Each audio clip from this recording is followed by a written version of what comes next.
Hello മക്കളെ, welcome to Egan learning.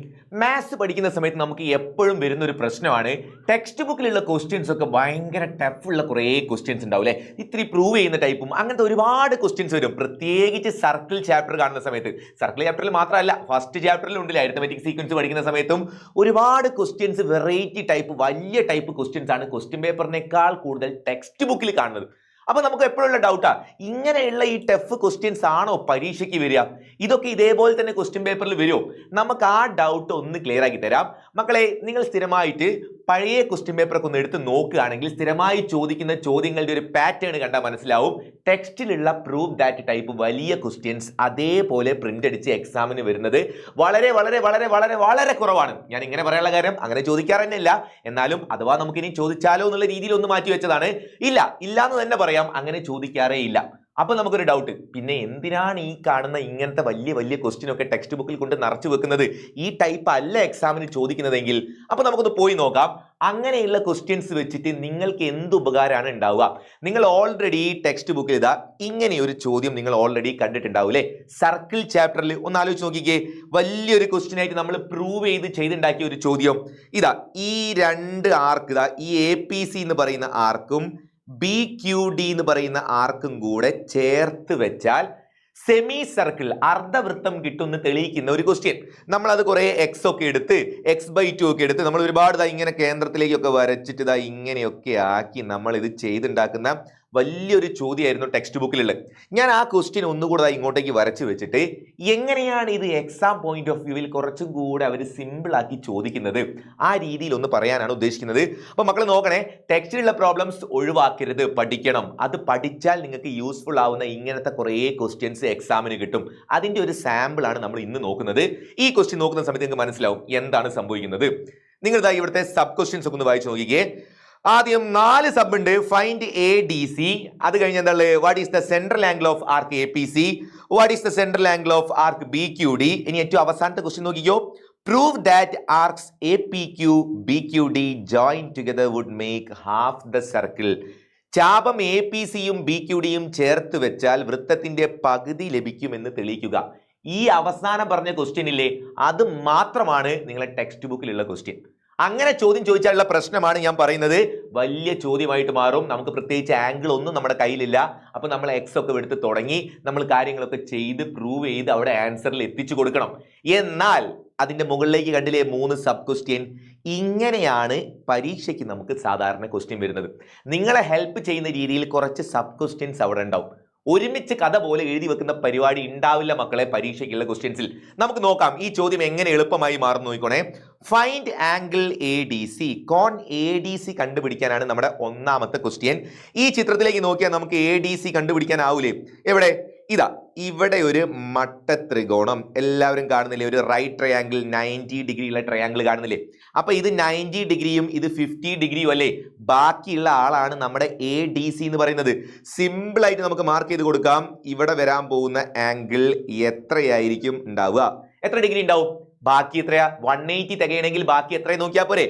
90യും 50യും കഴിഞ്ഞ് ബാക്കി അവിടെ 40 ഡിഗ്രി ആയിരിക്കും അവിടെ ഉണ്ടാവുക. 40 ഡിഗ്രി കറക്റ്റ് ആയിട്ടുണ്ടാവും. നോക്കേ, ശ്രദ്ധിച്ചു നോക്ക്, ഈ 40ഉം ഈ 50ഉം കൂടെ ഒരു 90, ബാക്കി ഇതാ ഇവിടെ ഒരു 90, എല്ലാം കൂടെ 180 ഡിഗ്രി കറക്റ്റ് ആണ് അല്ലേ. അപ്പൊ അങ്ങനെ ആലോചിച്ചാൽ മതി. ഒരു ആൻസർ കിട്ടി, 40 ഡിഗ്രി. എ ക്വസ്റ്റ്യൻ അവിടെ കഴിഞ്ഞു. അപ്പൊ ഇത് ഇങ്ങനെ ക്വസ്റ്റ്യൻ തന്നാൽ ഒരു പ്രശ്നവും ഇല്ല. നിങ്ങൾക്ക് ചെറിയ ക്ലാസ് പഠിച്ചൊരു നോളേജ് മതി ഇവിടുത്തെ 1 മാർക്ക് അടിച്ചെടുക്കാൻ. നോക്കേ, ഇതിപ്പോ 4 മാർക്കിന്റെ വലിയ ക്വസ്റ്റ്യൻ ആണെന്ന് വിചാരിക്കുക. ഒന്നാമത്തെ ക്വസ്റ്റ്യന്റെ ആൻസർ നമുക്ക് എല്ലാവർക്കും സിമ്പിൾ ആക്കി കിട്ടി. ആൻസർ എത്രയാ വരിക? 40 ഡിഗ്രിയാണ്. 40 ഡിഗ്രി. രണ്ടാമത്തെ ചോദ്യത്തിലേക്ക് നമുക്കൊന്ന് പോയി നോക്കാവേ. രണ്ടാമത്തെ ക്വസ്റ്റ്യൻ എന്താ പറഞ്ഞു നോക്കിക്കോ. Second question, what is the central angle of arc APC? ചാപം APCയുടെ കേന്ദ്ര കോൺ എത്ര? അതിന് ഈ ചിത്രത്തിൽ അങ്ങനെ ഒരു സംഭവം തന്നിട്ട് പോലുമില്ലേ. ചാപം APC എന്ന് പറയുന്ന ആളതാ ഇവിടെ കാണാം. ഇതാണ് നമ്മുടെ ആർക്ക് APC. ഈ APC എന്ന് പറയുന്ന ആർക്കിന്റെ സെൻട്രൽ ആംഗിൾ എത്രയെന്നാണ് ചോദിക്കുന്നത്. നമുക്കിവിടെ സെൻറ്റർ ഒക്കെ ഒന്ന് വരച്ചു നോക്കാം. നിങ്ങൾ നോക്കിക്കോണേ, ഞാൻ ഈ സെൻറ്ററിലേക്ക് ഒന്ന് ജോയിൻ ചെയ്ത് വെക്കാം. ഇവിടെ നമ്മുടെ സർക്കിളിന്റെ സെൻറ്റർ ഉണ്ട് എന്ന് വിചാരിക്കാം.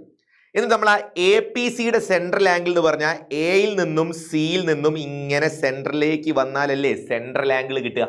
അപ്പൊ നമുക്കൊന്ന് ജോയിൻ ചെയ്ത് നോക്കാം. എയിൽ നിന്ന് സെന്ററിലേക്ക് പോയി, അതേപോലെ സിയിൽ നിന്നും സെന്ററിലേക്ക് പോയി. ഇപ്പൊ നിങ്ങൾ കാണുന്നതാണ് ആ സെൻട്രൽ ആംഗിൾ എന്ന് പറയുന്ന APCയുടെ സെൻട്രൽ ആംഗിൾ. അത് എത്ര ഡിഗ്രി എന്നാണ് നിങ്ങളോട് ചോദിച്ചത്. ഇത് എത്ര ഡിഗ്രി കണ്ടുപിടിക്കാനാവോ? എടാ നമ്മൾ പഠിച്ച കോൺസെപ്റ്റ് ആടാ. നമ്മൾ സെൻട്രലിൽ സി വന്നിട്ട് സർക്കിളിൽ C/2 ആക്കി എടുത്ത് ഓർമ്മ ഉണ്ടോ? സെൻട്രലിൽ വരുന്നതിന്റെ ഹാഫ് ആണ് ഓൾട്ടർനേറ്റ് ആർക്കിൽ ഉണ്ടാക്കുക. ഒരു ആർക്ക് ഇതാ APC എന്ന് പറയുന്ന ആർക്ക് സെൻട്രലിലേക്ക് ജോയിൻ ചെയ്യുമ്പോൾ കിട്ടുന്ന ആംഗിൾ അല്ലെ, ചാപം APC കേന്ദ്രത്തിലേക്ക് ജോയിൻ ചെയ്യുമ്പോൾ നമുക്ക് കിട്ടുന്ന കോണിന്റെ പകുതി ആയിരിക്കും അത് മറുചാപത്തിൽ ഓൾട്ടർനേറ്റ് ആർക്കിൽ ഉണ്ടാക്കുക. അപ്പൊ ഇതിന്റെ ഓൾട്ടർനേറ്റ് ആർക്ക് ഏതാ? APC നമ്മുടെ ആർക്കാണെങ്കിൽ ഇത്രയും ഭാഗം നമ്മുടെ ഓൾട്ടർനേറ്റ് ആർക്കാണ്. അപ്പൊ നിങ്ങൾ ഈ APC സെന്ററിലേക്ക് പോയതുപോലെ എയും സിയും കൂടെ വേറെ എങ്ങോട്ടേക്കാ പോകുന്നത് നോക്കിക്കോ. ഓൾട്ടർനേറ്റ് ആർക്കിൽ അത് ഡിയിലേക്ക് പോകുന്നുണ്ട്. ആ ഡിയിൽ 40 ഡിഗ്രിയാണ് നമുക്കറിയാം. അപ്പൊ അതിന്റെ ഡബിൾ ആയിരിക്കും ഇവിടെ ഉണ്ടാവുക. ഈ സെൻട്രലിലുള്ള ആംഗിൾ എത്രയെന്നായിരുന്നു ക്വസ്റ്റ്യൻ കിട്ടി നമുക്ക്. സെൻട്രലിലുള്ള ആംഗിൾ എത്ര ഡിഗ്രിയാണ് മക്കളെ വരുന്നത്? ആ സെൻട്രലിൽ വരുന്ന ആംഗിൾ നമുക്ക് ആൻസർ ആയിട്ട് കിട്ടിയിരിക്കുന്നു 40ന്റെ ഇരട്ടിയാണ് നമുക്ക് അവിടെ വരിക അല്ലേ. 80 ഡിഗ്രി ആയിരിക്കും സെൻട്രൽ ഉണ്ടാവുക. 8 80 ഡിഗ്രി സെൻട്രലിൽ കിട്ടും. അപ്പൊ നിങ്ങൾക്ക് ഇതാ രണ്ടാമത്തെ ചോദ്യത്തിന്റെ ഉത്തരം കിട്ടി. ഒരു ചെറിയൊരു ഐഡിയ C/2 ഒക്കെ ആക്കി നമ്മൾ പഠിച്ചു വെച്ചിട്ടുണ്ട്, കറക്റ്റ് അറിയാം. അപ്പൊ ഇത് 40 കിട്ടിയാൽ അടുത്ത ചോദ്യത്തിന്റെ ഉത്തരവും നമ്മുടെ കയ്യിലേക്ക് എത്തി. എത്രയാണ് വന്നത്? രണ്ടാമത്തെ ആൻസർ എത്രയാ? ആൻസർ ആയിട്ട് നമുക്ക് കിട്ടുന്നത് 80 ഡിഗ്രി. എവിടുന്ന് കിട്ടി? 40ന്റെ ഇരട്ടി. നിങ്ങൾക്ക് സബായിട്ട് ആൻസർ എഴുതിയാൽ ഒന്നാമത്തത് 40 ഡിഗ്രി, രണ്ടാമത്തിന്റെ ആൻസർ എന്താ? 40 × 2 ചെയ്താൽ കിട്ടുന്ന 80 ഡിഗ്രി. നിങ്ങൾ നേരെ 80 ഡിഗ്രി എഴുതിയാലും ഫുൾ മാർക്ക് ഉണ്ടാവും കേട്ടോ, കുഴപ്പമൊന്നുമില്ല. ഇനി സി ക്വസ്റ്റ്യൻ മൂന്നാമത്തെ ചോദ്യം നോക്കിക്കോ. മൂന്നാമത്തത് what is the central angle of arc BQD? BQDയുടെ കേന്ദ്രകോണം എത്രയാണെന്നാണ് ചോദിക്കുന്നത്. BQD എന്ന് പറയുന്ന ചാപം എവിടെ? BQD അത് സെൻട്രലിലേക്ക് ജോയിൻ ചെയ്താൽ കിട്ടുന്ന സെൻട്രൽ ആംഗിൾ നമുക്കൊന്ന് ജോയിൻ ചെയ്ത് നോക്കാം അല്ലെ. സെൻട്രലിലേക്ക് പോയ ബിന്നും ഡിന്നും സെൻട്രലിലേക്ക് വരണം. ഡി എന്ന് വരച്ചു, അതേപോലെ ബിയിൽ നിന്നും വരച്ചു. ഇങ്ങനെ സെൻട്രലിലേക്ക് ജോയിൻ ചെയ്താൽ വരുന്ന സെൻട്രലിൽ വരുന്ന ആംഗിൾ അതാണ് നമ്മുടെ സെൻട്രൽ ആംഗിൾ. ഇതാണ് ആൻസർ. BQDയുടെ സെൻട്രൽ ആംഗിൾ കണ്ടുപിടിക്കണം. ഞാൻ നേരത്തെ തൊട്ട് മുന്നേ പറഞ്ഞ ക്വസ്റ്റ്യനിലെ അതേപോലെ ആലോചിച്ചാൽ മതി. BQD എന്ന് പറയുന്നതിന്റെ സെൻട്രൽ ആംഗിൾ ബിയും ഡിയും കൂടെ സെൻട്രലിലേക്ക് വന്നപ്പോൾ ഉണ്ടായ ആംഗിൾ ആണ്. അതേ ബിയും ഡിയും കൂടെ ഓൾട്ടർനേറ്റ് ആർക്കിൽ മറുചാപത്തിൽ എങ്ങോട്ടേക്കാ പോകുന്നത് നോക്കിക്കോ. ബി ഇതാ പോയി പോയി പോയി പോയി എയിലെത്തി, അതേപോലെ ഡിയും വന്നതാ രണ്ടും കൂടെ ചേർന്നിട്ട് എവിടെ എത്തി? എ എന്ന് പറയുന്ന സ്ഥലത്താണ് എത്തുന്നത്. ആ എയിലുള്ള ആംഗിൾ എത്രയാ? എ എന്ന് പറയുന്ന സ്ഥലത്ത് 50 ഡിഗ്രിയാണ് ഉള്ളത്. അപ്പൊ 50ന്റെ ഇരട്ടിയാക്കിക്കോ. ഇവിടെ 50 ഡിഗ്രി, അതിന്റെ നേരെ ഡബിൾ അടിച്ചാൽ ഈ നടുവിൽ വരുന്ന ആൻസർ നമുക്ക് കിട്ടി. എത്ര ഡിഗ്രി ഉണ്ടാവും? 100 ഡിഗ്രി ഉണ്ടാവും. 100 ഡിഗ്രിന്ന് നമുക്ക് കറക്റ്റ് ആയിട്ട് നമുക്ക് കിട്ടി. റെഡിയെ? 100 ഡിഗ്രി. ഈ ക്വസ്റ്റ്യൻ നിങ്ങൾ ടെക്സ്റ്റ് ബുക്കിൽ ചെയ്ത സമയത്ത് നിങ്ങൾ എങ്ങനെ ചെയ്തതെന്ന് ഓർമ്മയുണ്ടോ? ഇവിടെ 80 ഡിഗ്രിക്ക് പകരം നമ്മൾ എന്താ കൊടുക്കുക? നമ്മൾ അവിടെ ഒരു X ഡിഗ്രി എന്ന് കൊടുക്കും. അപ്പൊ നമുക്ക് ഈ 40 വന്ന സ്ഥലത്ത് എന്ത് വരും? X/2 ഡിഗ്രി എന്ന് വരും. 40 വന്ന സ്ഥലത്ത് നേരെ എക്സിന്റെ ഹാഫ് ആയിട്ട് X/2 എന്ന് വരും. ഈ 100 ഉള്ള സ്ഥലത്ത് നമ്മൾ ഒരു Y ഡിഗ്രി എന്നാണ് കൊടുത്തത്. അപ്പൊ ഈ 50 വന്ന സ്ഥലത്ത് Y/2 ഡിഗ്രി എന്ന് വരും. അങ്ങനെ ലെറ്ററിൽ വന്ന് നമ്മൾ കഷ്ടപ്പെട്ട് ചെയ്ത സാധനങ്ങളൊക്കെ വളരെ സിമ്പിൾ ആയിട്ട് നിങ്ങൾക്ക് ഇതാ നമ്പേഴ്സ് വെച്ച് എക്സാമിന് ചോദിച്ചാൽ കൂളായിട്ട് ചെയ്തു വെക്കാൻ പറ്റും. മൂന്നാമത്തെ ചോദ്യത്തിന്റെ ഉത്തരവും നമുക്ക് കിട്ടി. സി ക്വസ്റ്റ്യൻ ആൻസർ 50 ഡിഗ്രിയുടെ ഡബിൾ ഉണ്ടാവൂലേ, 15ന്റെ ഡബിൾ ആയിട്ട് 100 ഡിഗ്രി എന്ന് വരും.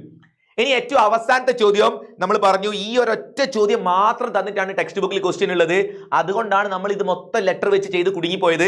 ഇനി നിങ്ങൾ നോക്കിക്കേ, പ്രൂവ് ദാറ്റ്. എന്താ പ്രൂവ് ചെയ്യേണ്ടത്?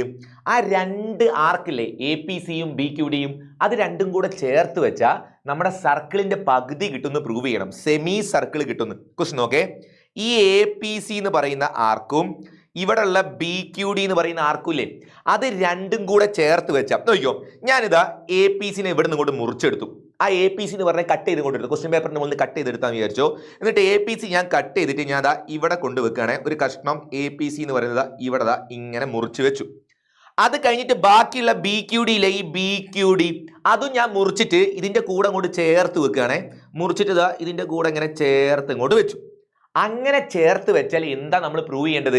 ഈ രണ്ട് ആർക്കും കൂടെ ചേർത്ത് വെച്ചാൽ നമ്മുടെ ഈ സർക്കിളിലെ ആ സർക്കിളിന്റെ പകുതി ഉണ്ടാവും എന്ന് പ്രൂവ് ചെയ്യണം. ആ രണ്ടാർക്കും കൂടെ ചേർത്ത് വെച്ചാൽ നമ്മുടെ സർക്കിളിന്റെ ഹാഫ് ഉണ്ടാവും, പകുതി ഉണ്ടാവും എന്ന് പ്രൂവ് ചെയ്യാനാണ് നമ്മുടെ ക്വസ്റ്റ്യൻ. അപ്പൊ ഇതിപ്പോ പരീക്ഷയ്ക്ക് വെട്ടി ഒട്ടിക്കാൻ പറ്റുമോ? നടക്കുന്ന പരിപാടിയാണോ? അങ്ങനെയൊക്കെ ചെയ്താൽ നല്ല രസമുള്ള പരിപാടി ആയിരിക്കും അല്ലേ? ക്വസ്റ്റ്യൻ പേപ്പർ വെട്ടി ഒട്ടിക്കുക, മറ്റേ ഭാഗം വെട്ടി ഇങ്ങോട്ട് ഒട്ടിച്ച് സാറേ പകുതിയായി എന്ന് പറഞ്ഞാൽ മാർക്ക് കിട്ടുമോ? നടക്കുന്ന കേസല്ല. അപ്പൊ നമ്മൾ എന്താ ചെയ്യേണ്ടത്? നമ്മൾ നമ്മുടെ കോൺസെപ്റ്റ് ഒക്കെ വെച്ച് പ്രൂവ് ചെയ്ത് കൊടുക്കണം. ആ രണ്ട് ആർക്കും കൂടെ ചേർത്താൽ എന്ത് കിട്ടണം? സെമി സർക്കിൾ ആവണം, അർദ്ധവൃത്തമാവണം. അതിന് ചെയ്യേണ്ട പരിപാടി എന്താ അറിയോ? ഇങ്ങോട്ട് നോക്കിക്കേ. ഒരു സർക്കിൾ മുഴുവനായിട്ടുണ്ട് എന്ന് വിചാരിക്കാം. ഇതാണ് നമ്മുടെ സർക്കിൾ. അങ്ങനെയാണെങ്കിൽ സർക്കിളിന്റെ സെൻട്രലിൽ വരുന്ന ആംഗിൾ ഇടാ. ഈ സെൻട്രലിൽ മുഴുവനായിട്ട് എത്ര ഡിഗ്രി ഉണ്ടാവുക? 360 ഡിഗ്രി അല്ലേ ഉണ്ടാവുക ഒരു സർക്കിൾ മുഴുവൻ ഉണ്ടെങ്കിൽ. എന്നാ സർക്കിൾ മുഴുവൻ വേണ്ട, നമുക്ക് പകുതി മതി, നമുക്ക് സെമി സർക്കിൾ മതി. സെമി സർക്കിൾ ആണെങ്കിൽ ഈ സെൻട്രലിൽ വരുന്ന ആംഗിൾ എത്ര ഡിഗ്രി ഉണ്ടാവുക? എല്ലാവർക്കും അറിയില്ലേ, 180 ഡിഗ്രിയാണ് ഉണ്ടാവുക. അപ്പൊ നമ്മുടെ പോയിന്റ് കിട്ടിയേ. സെമി സർക്കിൾ ആണെങ്കിൽ സെൻട്രൽ ആംഗിൾ എത്ര ഡിഗ്രിയാ? 180 ഡിഗ്രിയാണ് സെന്റർ വരിക, കേന്ദ്ര കോണ് വരിക. ഇനി നമ്മുടെ ചോദ്യം ആ രണ്ട് ആർക്കും കൂടെ ചേർത്ത് വെച്ചാൽ സെമി സർക്കിൾ ആവണമെന്നല്ലേ? നിങ്ങൾ നോക്കേണ്ട പരിപാടി, നിങ്ങൾ ആ രണ്ട് ആർക്ക് സെപ്പറേറ്റ് ആയിട്ട് നോക്കുക. ഒരാർക്കിന്റെ സെൻട്രൽ ആംഗിൾ നോക്കിയ സമയത്ത് 80 ഡിഗ്രി. മറ്റേ ആർക്ക് ബി ക്യു ഡി എന്ന് പറയുന്ന വലിയ ആർക്ക്, അതിന്റെ സെൻട്രൽ ആംഗിൾ നോക്കിയ സമയത്ത് അതും 100 ഡിഗ്രി അല്ലേ? അപ്പൊ ഒരെണ്ണം 80, ഒരെണ്ണം 100. നിങ്ങൾ രണ്ടും കൂടെ ഒന്ന് കൂട്ടി നോക്ക്, 100 80 കൂടെ ഒന്ന് കൂട്ടി നോക്ക്, എത്ര കിട്ടി? 180 ഡിഗ്രി എന്ന് കിട്ടി. അപ്പൊ രണ്ട് ആർക്കും കൂടെ ഉണ്ടാക്കുന്ന സെൻട്രൽ ആംഗിൾ ആഡ് ചെയ്ത സമയത്ത് 180 ഡിഗ്രി എന്ന് കിട്ടി. നമ്മൾ നേരത്തെ എന്താ പറഞ്ഞേ? 180 ഡിഗ്രി ആരുടെ സെൻട്രൽ ആംഗിളാ? 180 ഡിഗ്രി എന്ന് പറയുന്നത് സെമി സർക്കിളിന്റെ അർദ്ധവൃത്തങ്ങളുടെ കേന്ദ്രകോണാണ്. റെഡിയേ? അപ്പൊ ഈ രണ്ട് ആർക്കിന്റെയും കൂടെ സെൻട്രൽ ആംഗിൾ പ്ലസ് ചെയ്യുമ്പോൾ 180 ഡിഗ്രി വരുന്നുണ്ടെങ്കിൽ മക്കളെ നിങ്ങൾക്ക് ഉറപ്പിച്ച് പറയാം, അത് രണ്ടും കൂടെ ചേർത്ത് വെച്ചാൽ ഉറപ്പാണ് സെമി സർക്കിൾ കിട്ടും. കാരണം എന്താ? സെമി സർക്കിളിന്റെ സെൻട്രൽ ആംഗിൾ ആണ് 180 ഡിഗ്രി. അപ്പൊ രണ്ടും കൂടെ ചേർത്ത് നോക്കുമ്പോൾ 180 ഡിഗ്രി കിട്ടുന്നുണ്ടെങ്കിൽ ആൻസർ ഓക്കെയാണ്. ഇതാണ് നമ്മുടെ പരിപാടി. ഇവിടെ നമുക്ക് വരാൻ പോകുന്ന ആൻസർ നോക്കിക്കോണേ. ഇവിടെ ഉള്ളത് 80 ഡിഗ്രിയും ഇവിടെ ഉള്ളത് 100 ഡിഗ്രിയും. അപ്പൊ നമ്മൾ ഡി ക്വസ്റ്റ്യൻ ചെയ്യാൻ വേണ്ടി എന്താ ചെയ്യേണ്ടത്? ആ 80 ഡിഗ്രി പ്ലസ് 100 ഡിഗ്രി ചെയ്യുമ്പോൾ നമുക്ക് ആൻസർ എത്ര കിട്ടും? 180 ഡിഗ്രിന്ന് ആൻസർ കിട്ടും. ആ 180 ഡിഗ്രി ആരുടേതാ? സെമി സർക്കിളിൻ്റെത്. നമുക്ക് എഴുതി വെക്കാം. 180 degree is the central angle of semi circles. Semi സർക്കിൾസിന്റെ സെൻട്രൽ ആംഗിൾ ആണ് 180 ഡിഗ്രി. അർദ്ധവൃത്തങ്ങളുടെ കേന്ദ്രകോണാണ് മക്കളെ 180 ഡിഗ്രി. നമുക്ക് അങ്ങ് എഴുതി കൊടുത്തേക്കാം. അർദ്ധവൃത്തങ്ങളുടെ കേന്ദ്രകോണാണ് 180 ഡിഗ്രി. അപ്പൊ നമ്മളോട് ചോദിച്ചാൽ രണ്ടെണ്ണം ഇല്ലേ? ആ രണ്ട് ചാപം കൂടെ ചേർത്ത് വെച്ചാൽ അർദ്ധവൃത്തം ഷുവർ ആണ്. അങ്ങനെ എഴുതിയാൽ നമുക്കൊരു ഹെൻസ് പ്രൂവ്ഡ് കൂടെ എഴുതി വെച്ചാൽ ആൻസർ കിട്ടും. എന്ത് കൂളായിട്ട് ആൻസർ വന്ന് നോക്കിയേ. ഒന്നാമത്തത്, രണ്ടാമത്തത്, മൂന്നാമത്തത്, നാലാമത്തത് സിമ്പിൾ ആയിട്ട് ആൻസർ കിട്ടും. ഇതേ ചോദ്യം നമ്മൾ ക്ലാസ്സിൽ ചെയ്യുന്ന സമയത്ത് എങ്ങനെയാ വന്നത്? ഇവിടെ എക്സ്, ഇവിടെ x/2. ഈ 100ന് പകരം y, ഇപ്പുറത്ത് y/2. പിന്നെ നമ്മൾ x/2 y/2 കൂടി ഒക്കെ കൂട്ടി മുന്നോട്ടേക്ക് പോയി അവസാനം നമുക്ക് ആൻസർ 180 ഒക്കെ കിട്ടും. അങ്ങനെയുള്ള ചോദ്യം നിങ്ങൾ ഈ രീതിയിലേക്ക് മാറ്റാൻ പറ്റും. അപ്പൊ ടെക്സ്റ്റ് ബുക്കിലുള്ള ചോദ്യം പഠിക്കണമെന്ന് ചോദിച്ചാൽ മക്കളെ നിങ്ങൾ പഠിച്ചിരിക്കണം. ടെക്സ്റ്റിലെ ഓരോ ക്വസ്റ്റ്യനും നമുക്ക് ഇമ്പോർട്ടന്റ് ആണ്. അത് അതേപോലെ വരും എന്ന് വിചാരിക്കാനല്ല പറയുന്നത്. ഇങ്ങനെ കുറേ ചോദ്യങ്ങൾ ചെയ്യാനുള്ള ലോജിക്ക് നിങ്ങൾക്ക് കിട്ടുന്നത് ടെക്സ്റ്റിലെ പ്രോബ്ലം ചെയ്യുന്ന സമയത്താണ്. ഒന്ന് നിങ്ങൾ ട്രൈ ചെയ്ത് നോക്കുക. ടെക്സ്റ്റിലെ വലിയ വലിയ ക്വസ്റ്റ്യൻ കാണുന്ന സമയത്ത് അത് എന്തോ ആണെന്ന് വിചാരിക്കരുത്. നിങ്ങൾ ആദ്യം അവർ പറയുന്ന പോലെ, നമ്മൾ ക്ലാസ്സിൽ എടുക്കുന്ന പോലെ ഒന്ന് ചെയ്ത് പഠിക്കാം. അത് കഴിഞ്ഞാൽ എക്സിനൊക്കെ പകരം വെറുതെ ഒരു നമ്പറൊക്കെ കൊടുത്ത് നിങ്ങളൊന്ന് പ്രാക്ടീസ് ചെയ്ത് നോക്കിക്കേ. അപ്പോൾ സുഖമായിട്ട് നമുക്ക് അങ്ങോട്ടും ഇങ്ങോട്ടും ഒക്കെ കറക്റ്റ് ഇങ്ങനെ കോണുകൾ കണ്ടുപിടിക്കാൻ പറ്റും, ആംഗിൾ മാർക്ക് ചെയ്യാൻ പറ്റും, വേണ്ട കാര്യങ്ങളൊക്കെ ക്ലിയർ ആക്കി എടുക്കാൻ പറ്റും.